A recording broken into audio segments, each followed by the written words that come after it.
If you guys did not see the New York Times article that came out yesterday, the Joe Budden Network has been valued at over $20 million, which is asinine. And within those numbers, he has over 75,000 subscribers on Patreon, which is a monthly app that then people pay $5 to $50 to listen to his content. Please subscribe to our Patreon. It's in the bio below. Thanks. Secondly, he is generating $1 million a month. Third, his collective cast of 7, he's paying them over $1.5 million. Damn. And lastly, what's the last number? Byron. What's the last number? I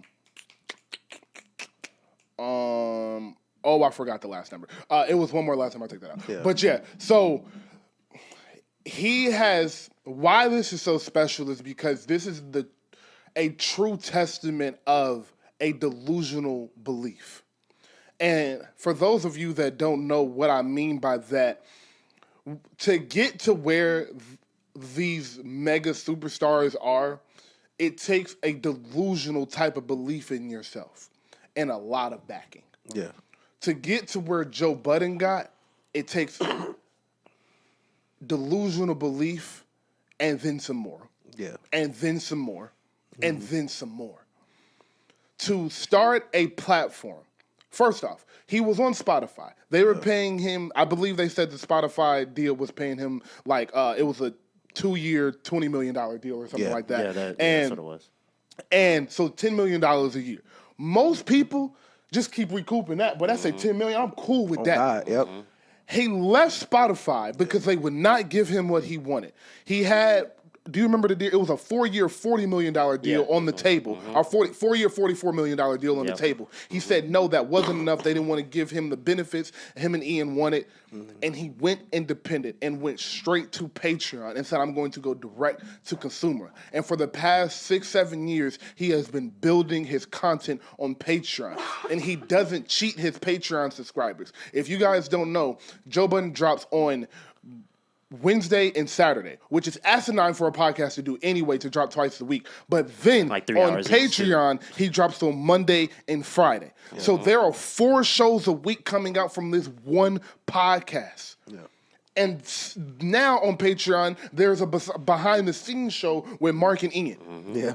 Like, it is consistently feeding. Podwise. It's endless content. Endless content. Pull-ups are on there. It's endless content. Everything. The another series he did called Humans was on there, where he interviewed like a 9/11 survivor and things like that. So he interviewed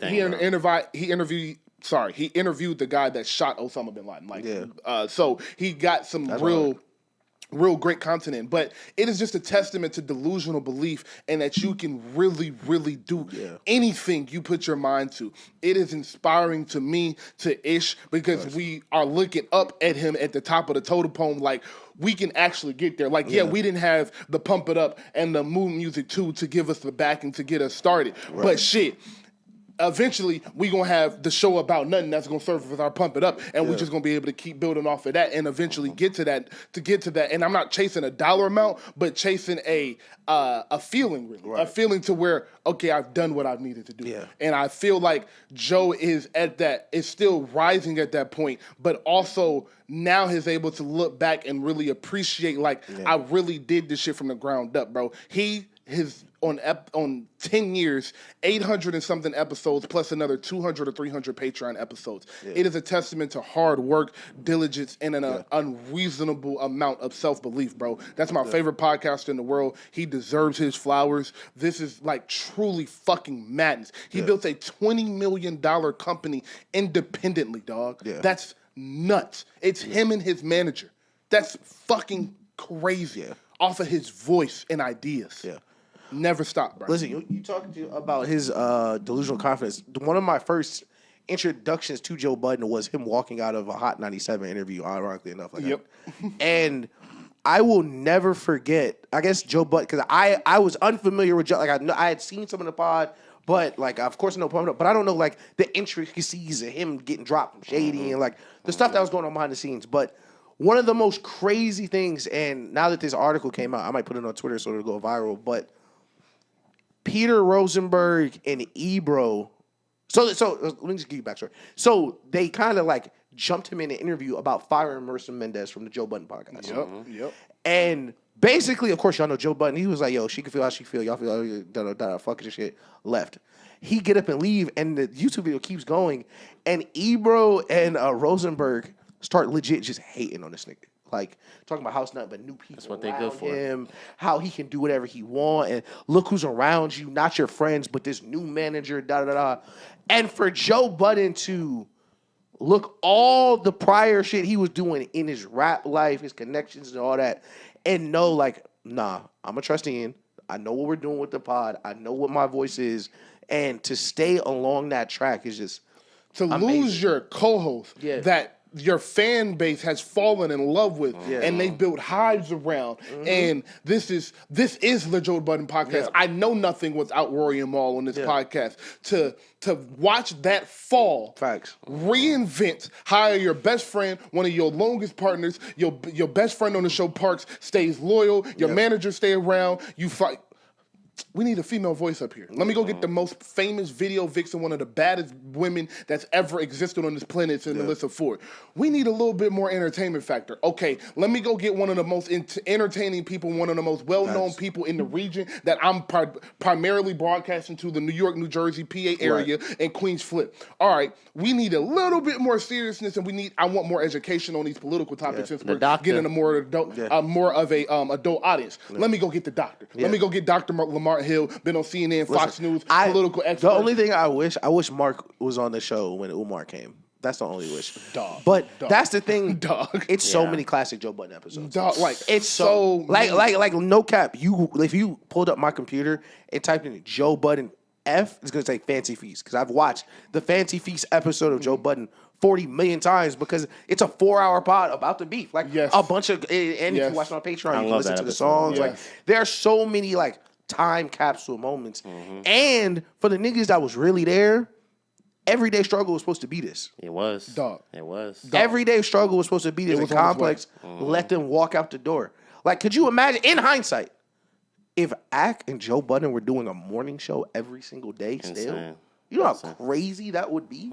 Like, just look at how far they've gone separately. Yeah. And the different avenues that they've, like, damn near Bogart. Like, it's nobody in Ak Lane that can say he do what Ak do. Not at all. What's the word we're looking for? We're looking for some forge. The path they forged. Yeah, the path they both forged along the way. They are two titans of the same side of the coin. They used to get up every morning at 5 a.m. and talk about rap music.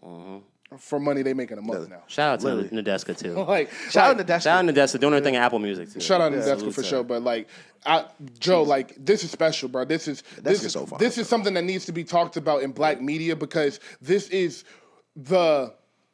how we build our own. Yeah. This is when Tyler Perry talks about, I couldn't get a seat at the table, so I created my own table. This is the product of that.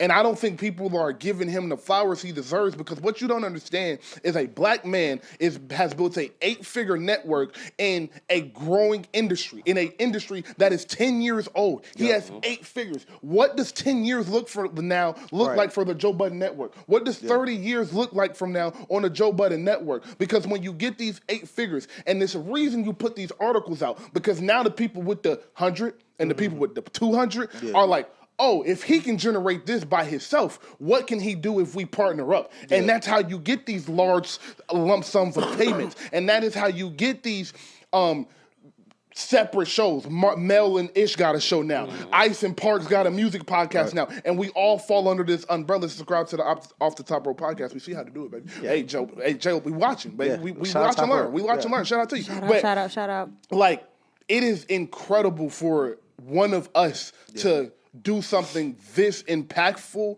in an industry or in a media space that is this young. Yeah. Because it shows you that for the first time in music, we haven't been able to do this and get to the top. Right. And in movies, we haven't been able to do this and get to the top. Like, yes, we can go create short films, but it's only so much we can do with a limited budget. Yes, we can go be independent, but it's only so much we can do with the limited budget. Joe is showing you in podcasting, you can do whatever the fuck you feel like it. If you feel like you have the talent and the unwavering belief. Go build this shit on your own and force them to pay you. 1,000%. I thought that was beautiful. Definitely clip that up. But last couple minutes,